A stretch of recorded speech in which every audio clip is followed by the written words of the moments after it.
बहुत समय पहले की बात है। उदयपुर नामक गांव में आरोही अपनी नानी के साथ रहा करती थी। कुछ समय पहले ही आरोही के माता पिता की मृत्यु एक ट्रेन हादसे में हो जाती है। आरोही के पिता अपनी छोटी सी जमीन में सब्जियां उगाते थे और उन्हें बेचा करते थे। अपने पिता की मृत्यु के बाद आरोही भी उसी जमीन में सब्जियां उगाती थी और उन्हें बेचा करती थी। सब्जियां बेचकर उसे जो भी कुछ पैसे मिलते थे उसी से वह अपना और अपनी नानी का पालन पोषण करती थी। इसी गांव में आरोही की एक बहुत अच्छी दोस्त थी नैना, जो बहुत अमीर थी। उसे धन दौलत की कोई कमी नहीं थी। जहां आरोही एक छोटी सी झोपड़ी में रहा करती थी, वहीं दूसरी तरफ नैना महल जैसे घर में रहा करती थी। एक दिन नैना अपने कुछ पुराने कपड़े और सैंडल आरोही के पास लेकर आती है और उससे कहती है, आरोही यार, तुझे तो पता है कि मेरे मम्मी पापा की एनिवर्सरी आ रही है और मेरे सभी दोस्त बहुत अमीर हैं। उनके पास अच्छे अच्छे ड्रेस और अच्छे अच्छे सैंडल है। बस तुम ही थोड़ी गरीब हो, इसलिए मैंने सोचा कि तुम्हें अपने पुराने कपड़े और सैंडल दे देती हूँ। इन्हें पहनकर तुम पार्टी में आ जाना, ठीक है? नैना, तुमने मेरे बारे में इतना सोचा, मुझे बहुत खुशी हुई। लेकिन मैं किसी की उतरन नहीं पहनती। मैं गरीब जरूर हूँ, लेकिन मेरे पास जो भी है मैं इसी में खुश हूँ। और अगर तुम्हें मुझे इस हाल में देखकर पार्टी में बुरा लगेगा तो ठीक है, मैं पार्टी में नहीं आऊंगी। तुम अपने अमीर दोस्तों के साथ एंजॉय कर लेना।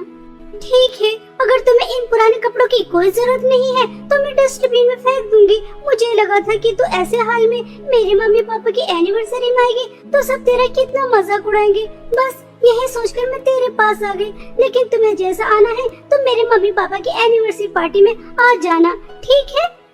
ऐसा कहकर नैना वहाँ से चली जाती है और आरोही अपनी जमीन से ताजी ताजी सब्जियाँ लेती है और उन्हें बाजार में बेचने चली जाती है। सब्जी ले लो सब्जी, हरी हरी ताजी ताजी सब्जी ले लो। पालक, धनिया, मेथी, मटर, गाजर, टमाटर, आलू। सब्जी ले लो सब्जी, ताजी ताजी सब्जी ले लो। इस तरह से आरोही इतने तेज कड़कड़ाती धूप में अपनी सब्जियां बेच रही थी। आज आरोही के पास बहुत कम ग्राहक आते हैं, मगर उसकी जितनी भी सब्जियां बिकती है वह उन्हें के पैसे लेकर घर जा रही थी। तभी उसे सामने एक बेकरी नजर आती है, जिसे देखकर आरोही सोचती है, मैं रोज इसी रास्ते से गुजरती हूँ और इस बेकरी पर हमेशा इसी तरह से भीड़ लगी रहती है। आजकल सब लोग अपना जन्मदिन मना रहे हैं ना, एनिवर्सरी सेलिब्रेट करते हैं, छोटी छोटी बात को सेलिब्रेट करते हैं, इसलिए सब केक खरीदते हैं, पेस्ट्री खरीदते हैं। नानी को भी तो बहुत अच्छे केक बनाने आते हैं, लेकिन अब वह केक तो बना नहीं सकती, लेकिन मुझे बनाना सिखा तो सकती है। अगर मैं भी बेकरी खोल लूँ तो हाँ, मुझे नानी से बात करनी चाहिए, यही ठीक रहेगा। ऐसा सोचकर आरोही घर वापस आ जाती है और अपनी नानी से कहती है, नानी जी, आपको पता है आजकल केक बहुत ज्यादा तादाद में बिक रहे हैं, इसलिए मैं सोच रही थी अगर मैं भी छोटी सी बेकरी खोल लूं तो सब्जियां बेचने से ज्यादा पैसे तो मिल ही जाएंगे। इतनी तेज कड़कड़ाती धूप में एक गली से दूसरी गली सब्जियां बेचती रहती हूँ और पैसे भी ज्यादा नहीं मिलते।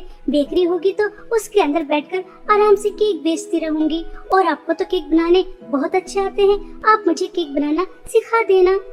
हाँ बेटा, सोच तो तुम बिल्कुल सही रही हो, मगर बेटा हम गरीब हैं, हमारे पास इतने पैसे कहाँ से आएंगे कि हम बेकरी खोल सकें। बेकरी खोलने में तो बहुत ज्यादा पैसे लग जाएंगे। हमारे पास तो कोई जमा पूंजी भी नहीं है, सोने की चीज भी नहीं है जिसे बेचकर हम बेकरी खोल सके।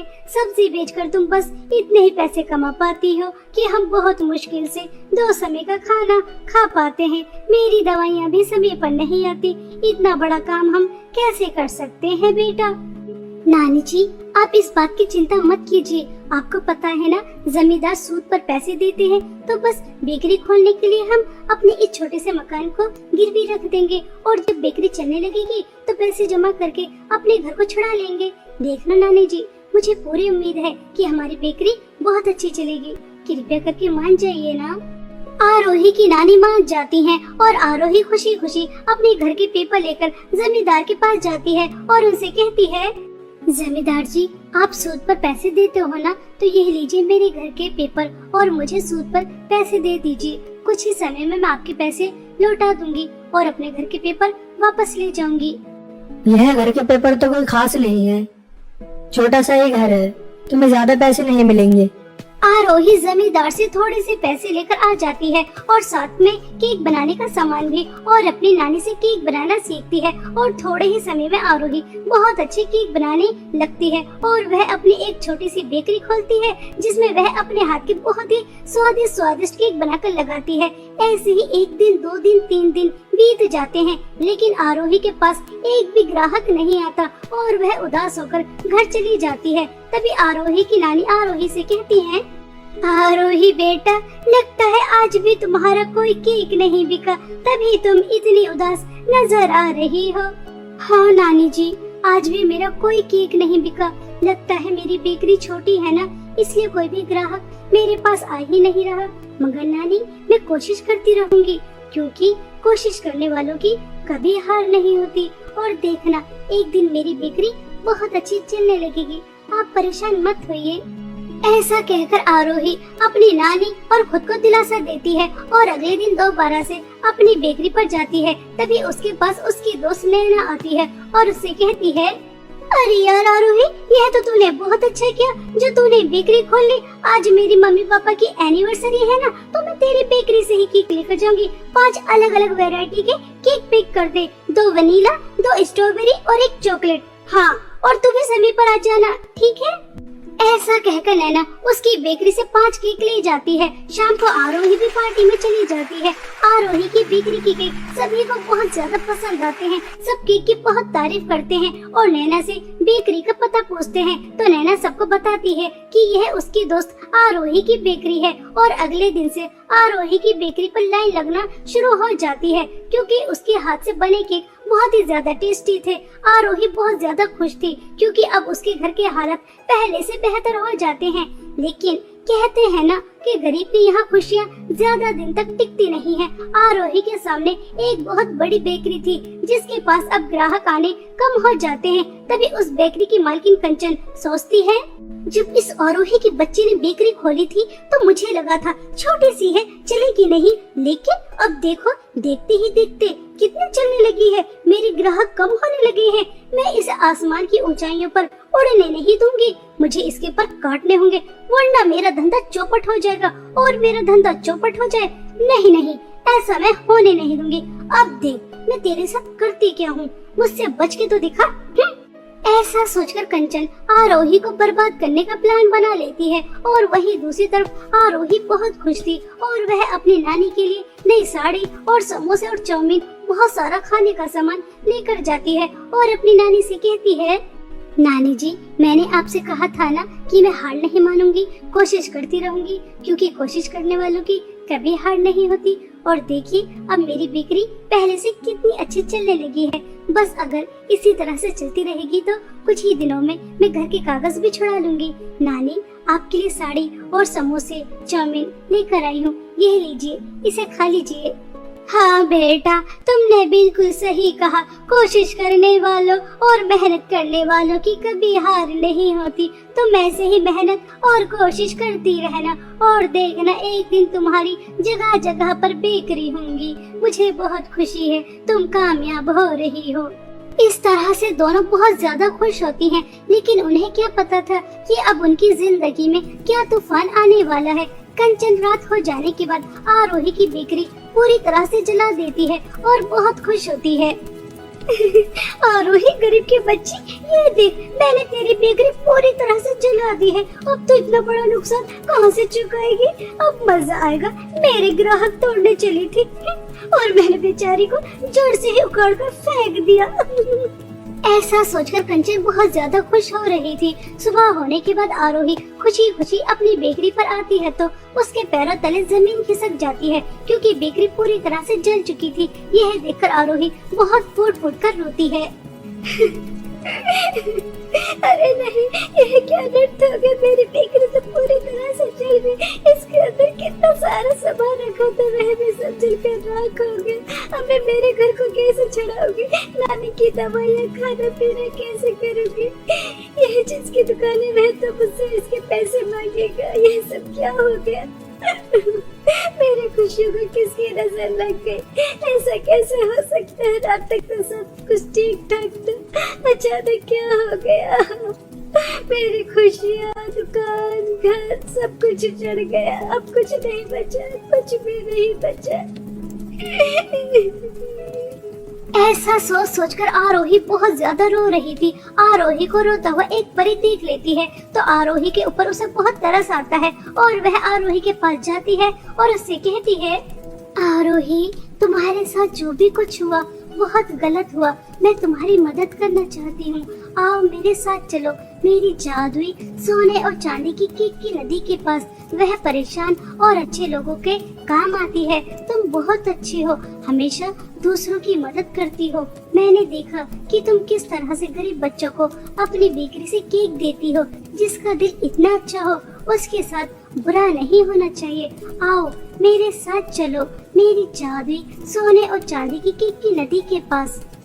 ऐसा कहकर वह परी आरोही को अपने साथ उड़ाकर अपनी जादुई सोने और चांदी की केक की नदी के पास ले जाती है। एक तरफ सोने की केक बह रहे थे और दूसरी तरफ चांदी की केक बह रहे थे। तभी जादुई सोने और चांदी की केक की नदी से आवाज आती है, परी, जैसा कि तुम जानती हो इस नदी के केक सिर्फ वही लेकर जा सकता है जो मेरे सवालों के सही सही जवाब दे। तो मैं इस लड़की से कुछ सवाल पूछती हूँ। अगर यह अपनी परीक्षा में पास हो गई तो मैं इसे जादुई सोने और चांदी के केक की नदी से जादुई केक दे दूंगी। सुनो लड़की, तुम्हारे सामने दो बच्चे भूखे हैं और तुम्हारे पास सिर्फ एक रोटी है, लेकिन वह बच्चे काफी समय से भूखे हैं। अगर वह तुमसे एक रोटी मांगेंगे तो उस समय तुम क्या करोगी?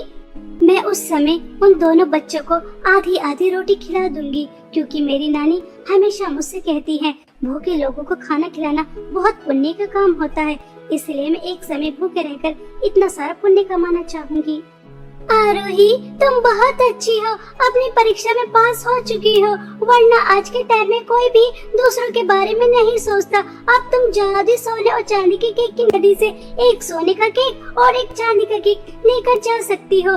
जादुई सोने के केक से तुम्हें बहुत सारी धन दौलत मिलेगी और जादुई चांदी के केक से तुम्हें हमेशा केक मिलते रहेंगे, जिसकी मदद से तुम्हें अब कोई भी कमी नहीं होगी। आरोही खुश होकर जादुई सोने और चांदी की नदी से जादुई केक लेकर आ जाती है और जादुई सोने के केक से बहुत सारी धन दौलत लेकर अपना सारा कर्जा चुका देती है और अपनी एक बहुत बड़ी बेकरी खोलती है और जादुई चांदी के केक से केक लेकर उस बेकरी में बेचती है। इस तरह से आरोही की बहुत सारी बेकरियां होती हैं और उसका बहुत नाम होता है। आरोही कुछ ही दिनों में बहुत अमीर हो जाती है और जब इस बात की खबर कंचन को लगती है तो वह आग बबूला हो जाती है। नहीं नहीं, ऐसा नहीं हो सकता। वह मामूली सी लड़की इतनी आगे नहीं बढ़ सकती। आज उसकी एक नहीं, दो नहीं, 5-5 बेकरियां हैं और वह इतनी अमीर नहीं हो सकती। मुझे पता लगाना होगा आखिर उसे क्या मिला है जो इतनी जल्दी इतनी ज्यादा अमीर हो गई। हाँ, मुझे पता लगाना ही होगा। ऐसा सोचकर कंचन उसके घर जाती है तो उसे पता चल जाता है कि जादुई सोने और चांदी की केक की मदद से वह इतनी अमीर हुई है और एक दिन मौका देखकर वह जादुई सोने का केक चुराकर लेकर आ जाती है और घर आकर उससे कहती है, ये है जादुई सोने का केक, इससे जो भी कुछ मांगते हैं ये दे देता है। ये जादुई सोने का केक मुझे बहुत सारी धन दौलत दे, इतनी सारी धन दौलत कि मुझसे ज्यादा अमीर कोई और ना हो और वह आरोही की बच्ची दोबारा से गरीब हो जाए, उसके पास कुछ भी ना रहे। जल्दी से तू मुझे बहुत सारी धन दौलत दे दे। कंचन के इतना कहते ही जादुई सोने के केक के अंदर से धन दौलत तो नहीं बल्कि बहुत सारे सांप और बिच्छू निकल कर आते हैं जो उसे तुरंत ही डस लेते हैं और उसकी तुरंत ही मृत्यु हो जाती है। कंचन को उसके लालच और बुरे स्वभाव की सजा बहुत अच्छी तरह मिल जाती है और वही दूसरी तरफ आरोही अपने साथ साथ पूरे गांव की भी बहुत मदद करती है और खुद भी एक हंसी खुशी जीवन बिताती है। सिर्फ और सिर्फ अपने अच्छे स्वभाव और दूसरों की मदद करने की वजह से आज उसके पास जादुई सोने और चांदी के केक थे, जिसकी वजह से आज वह एक खुशहाल जीवन बिताती है। बहुत समय पहले की बात है। सोनापुर नामक गांव में 3 बहनें प्रीति, कृति और श्रुति अपनी दादी के साथ रहा करती थी। दादी प्रीति और कृति से तो बहुत ज्यादा प्यार किया करती थी, लेकिन वह श्रुति की तरफ देखना भी पसंद नहीं करती थी। श्रुति अपनी दादी की प्यार की एक झलक पाने के लिए घर का सारा काम करती थी, उनकी हर बात मानती थी, उन्हें कभी कोई शिकायत का मौका नहीं देती थी। लेकिन वह इस सब के बावजूद भी दादी सिर्फ और सिर्फ प्रीति और कृति से ही प्यार किया करती थी। एक दिन वह बहुत सारी शॉपिंग करके लेकर आती हैं और प्रीति और कृति को आवाज लगाती हैं, कृति और प्रीति, मेरी दोनों शहजादी पोतियों, कहाँ हो? जरा बाहर तो आओ। देखो आज तुम्हारी दादी तुम दोनों के लिए कितना सब कुछ लेकर आई है। सुंदर सुंदर ड्रेस, सुंदर सुंदर कलर की नील पॉलिश, सुंदर सुंदर कलर की लिपस्टिक। आओ आओ, जल्दी आओ, जरा अपना सामान तो देखो। अरे वाह दादी जी, यह कितनी सुंदर सुंदर नेल पॉलिश है, लिपस्टिक है, ड्रेस है। कृति, अभी 2 दिन पहले ही तो हमने 50,000 रुपए की शॉपिंग की थी। दादी हमसे कितना ज्यादा प्यार करती है और देखो आज ये बाहर अपने लिए शॉपिंग करने गई और फिर हम दोनों के लिए कितना सब कुछ लेकर आ गई। दादी आप बहुत अच्छी है। तुम दोनों मेरी आंखों का तारा हो, तुम्हें नहीं देखती तो मुझे सुकून नहीं मिलता, चैन नहीं आता। तुम दोनों के लिए नहीं करूंगी तो किसके लिए करूंगी? उस मनहूस श्रुति के लिए जिसने मेरे बेटे को मार दिया, बहू को मार दिया अपनी मनहूसियत से। खैर, मैंने भी किस मनहूस का नाम ले लिया। चलो तुम दोनों को सब कुछ अच्छा लगा ना? बस मैं खुश हूँ। इस तरह से तीनों दादी पोती आपस में हंस हंस कर बातें कर रही थी। वहीं दूर खड़ी श्रुति किचन में सबके लिए चाय बना रही थी और वह चाय बनाकर लेकर आती है तो उसके हाथ से चाय गिर जाती है और चाय गिरने की वजह से जो भी शॉपिंग का सामान था वह सब खराब हो जाता है और कृति का थोड़ा सा हाथ भी जल जाता है। यह देखकर दादी बहुत ज्यादा गुस्सा करती है और वह श्रुति को जोर से थप्पड़ मारकर कहती है, मनहूस, मेरी बेटी का हाथ जला दिया। मुझे अच्छी तरह से पता है कि तू मेरी दोनों पोतियों से जलती है, कि मैं इनसे प्यार करती हूँ ना, तुझसे नहीं करती। तुझसे मेरी पोतियों की खुशियाँ बर्दाश्त नहीं होती। मेरी बच्ची को कितना दर्द हो रहा होगा। चल जल्दी से ठंडा पानी लेकर आ।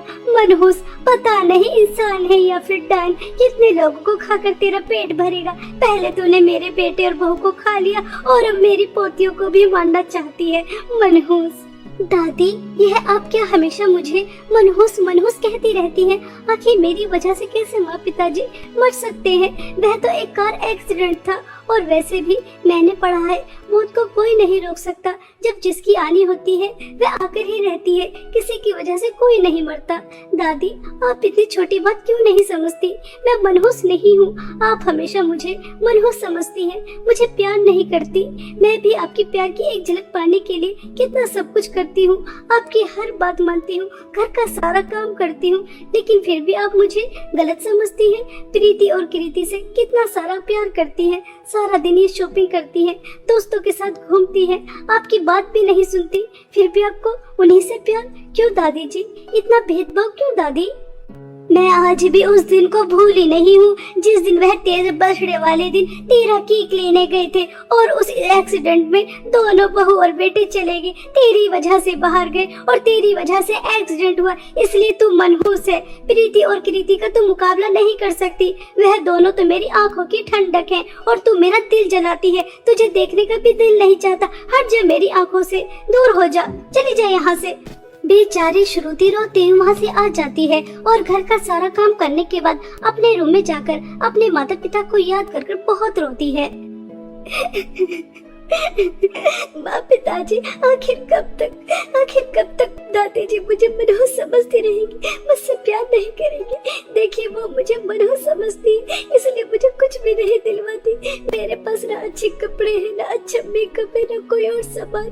प्रीति और कृति से कितना ज्यादा प्यार करती है। उन्हें 50,000 रुपए यूं ही दे देती है शॉपिंग करने के लिए और खुद भी इतने सारे शॉपिंग करके लेकर आती है। वह दोनों फुल एंजॉय कर रही है अपने दोस्तों के साथ और मैं दादी को खुश करने के लिए घर का सारा काम करती हूँ, उनकी सेवा करती हूँ ताकि वह मुझसे प्यार करने लगे, लेकिन ये सब बेकार है।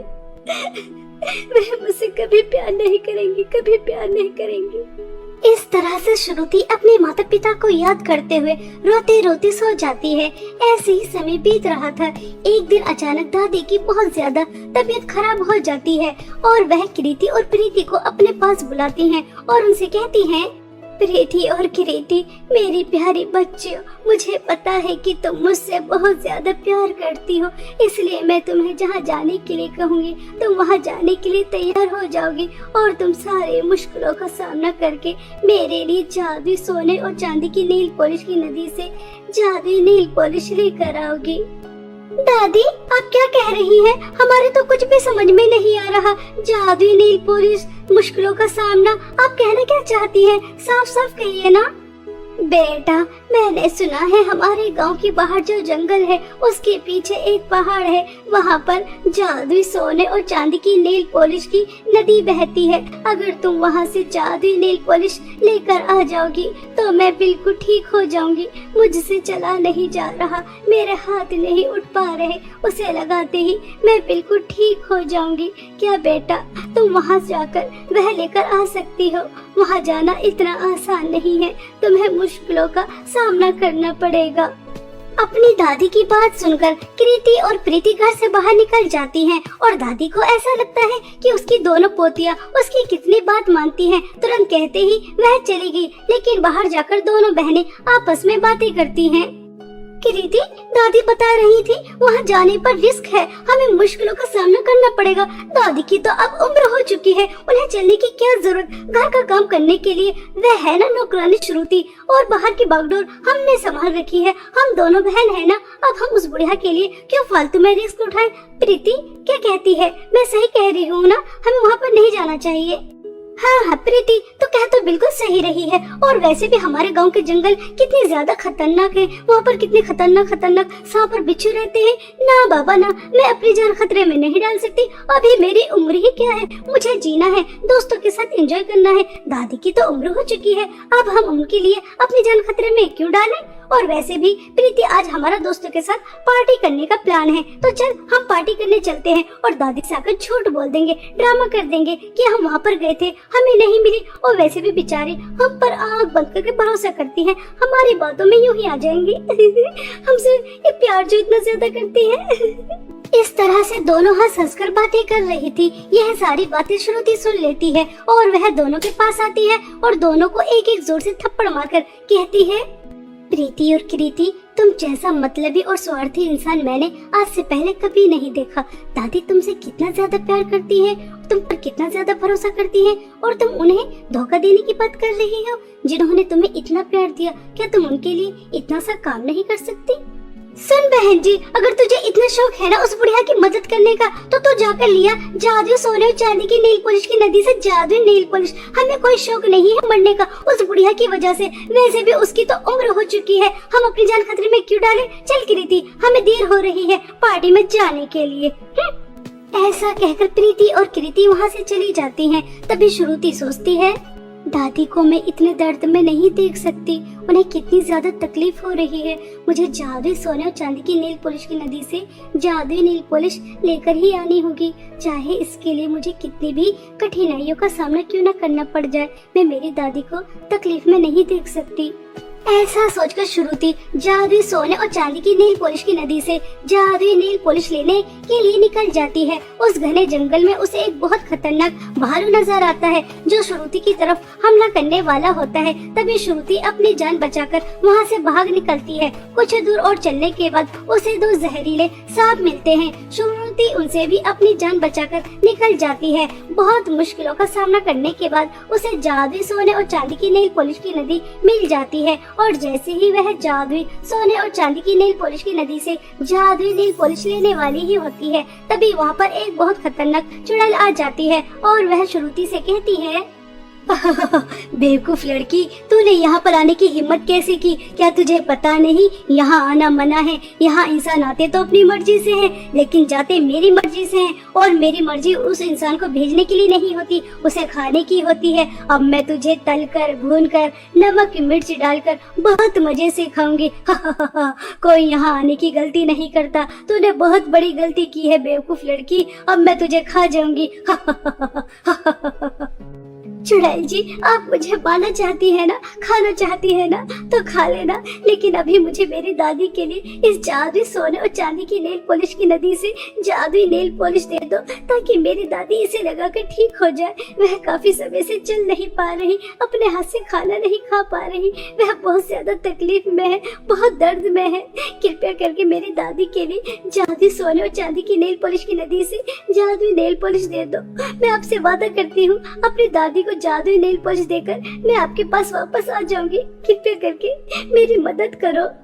वैसे तो मैं इंसानों पर भरोसा नहीं करती, क्योंकि वह भरोसे के लायक नहीं होते, लेकिन तुम्हारी आंखों की चमक, तुम्हारा दर्द मुझे तुम पर भरोसा करने पर मजबूर कर रहा है। ठीक है, तुम इस नदी से एक जादुई सोने की नेल पॉलिश और दूसरी जादुई चांदी की नेल पॉलिश लेकर जा सकती हो। जादुई सोने और चांदी की नेल पॉलिश की मदद से तुम्हारी दादी बिल्कुल ठीक हो जाएंगी, लेकिन जैसा तुमने मुझसे वादा किया है, अपना वादा पूरा करना, ठीक है? चुड़ैल की बातें सुनकर श्रुति खुश हो जाती है और वह जादुई सोने और चांदी की नेल पॉलिश की नदी से जादुई सोने और चांदी की एक एक नेल पॉलिश लेकर घर वापस जा रही थी। तभी रास्ते में उसे कृति और प्रीति मिलती हैं और वह उससे जादुई सोने और चांदी की नेल पॉलिश लेकर घर चली जाती हैं और अपनी दादी से कहती हैं, यह लीजिए दादी, जादुई सोने और चांदी की नेल पॉलिश। हम बहुत मुश्किलों का सामना करके आपके लिए यह लेकर आए हैं। हमारी जान जाने वाली थी, लेकिन हमने अपनी जान की परवाह भी नहीं की और आपके लिए जादुई सोने और चांदी की नेल पॉलिश लेकर आए हैं। यह लीजिए, जल्दी से लगा लीजिए। दादी जैसे ही वह जादुई सोने और चांदी की नेल पॉलिश अपने हाथों और पैरों पर लगाती हैं तो वह बिल्कुल स्वस्थ हो जाती हैं। उनके हाथ और पैर हिलने लगते हैं। तभी दादी उठने के बाद कृति और प्रीति को जोर से थप्पड़ मारती हैं और उनसे कहती हैं, तुमने क्या मुझे बेवकूफ समझा है? ये बाल क्या मैंने धूप में सफेद किए हैं? मुझे पता नहीं कि यह जादुई सोने और चांदी की नेल पॉलिश अपनी जान पर खेलकर कौन लेकर आया? श्रुति बेटा, आओ मेरे पास आओ। मैंने हीरे को पहचानने में कितनी ज्यादा गलती कर दी। हीरे को पत्थर और पत्थर को हीरा समझ बैठी। प्रीति और कृति जो भी जादुई सोने और चांदी की नेल पॉलिश की नदी के पास जाता है तो उसकी तस्वीर उसके सामने आ जाती है। श्रुति बेटा, तुमने उस चुड़ैल से वादा क्यों किया? अब तुम्हें अपना वादा पूरा करना होगा। तुमने मेरी जान बचाने के लिए अपनी जान खतरे में डाल दी। मुझे माफ कर दो, मैंने तुम्हें कितना गलत समझा। हो सके तो मुझे माफ कर दो। तुम कितनी अच्छी हो बेटा। दादी, कोई बात नहीं, मुझे आपका प्यार मिल गया, मानो दुनिया की सारी खुशियाँ मिल गई। मुझे इस बात का बिल्कुल भी अफसोस नहीं कि अब मुझे मेरी जान देनी पड़ेगी। आप खुश हैं, आप मुझसे प्यार करती हैं, मेरे लिए यही काफी है। श्रुति ऐसा कह ही रही थी, तभी वहाँ पर एक परी आती है और वह श्रुति से कहती है, श्रुति, तुम्हें कहीं जाने की जरूरत नहीं है। मैं तो बस जंगल के रास्ते लोगों को परेशान करके चुड़ैल बनकर उनकी परीक्षा लेती हूँ। तुम अपनी परीक्षा में पास हो चुकी हो, तुम बहुत अच्छी हो। अब तुम सारी जिंदगी अपनी दादी के साथ हंसी खुशी रह सकती हो। ऐसा कहकर वह परी वहाँ से चली जाती है। तभी दादी कृति और प्रीति से कहती हैं, प्रीति और कृति, बहुत ऐश की काट ली तुमने। अब तुम्हें सीधा करने का समय आ गया। अब तुम दोनों स्टोर रूम में रहोगी। तुम्हारी पॉकेट मनी बिल्कुल बंद। अब तुम बाहर भी नहीं जाओगी। अब घर में रहकर घर का सारा काम करोगी। समझ आ रही है? इसी तरह तुम सीधी होगी। इस तरह से दादी प्रीति और कृति को पनिशमेंट देती हैं, उनसे घर का सारा काम करवाती हैं और इसी तरह श्रुति के अच्छे स्वभाव और नेक दिल की वजह से उसे जादुई सोने और चांदी की नेल पॉलिश की नदी से जादुई नेल पॉलिश मिली, जिसकी मदद से उसे अपनी दादी का प्यार मिल गया, जिसके लिए वह बचपन से तरस रही थी और अपनी दादी के साथ वह एक हंसी खुशी जीवन बिताती है।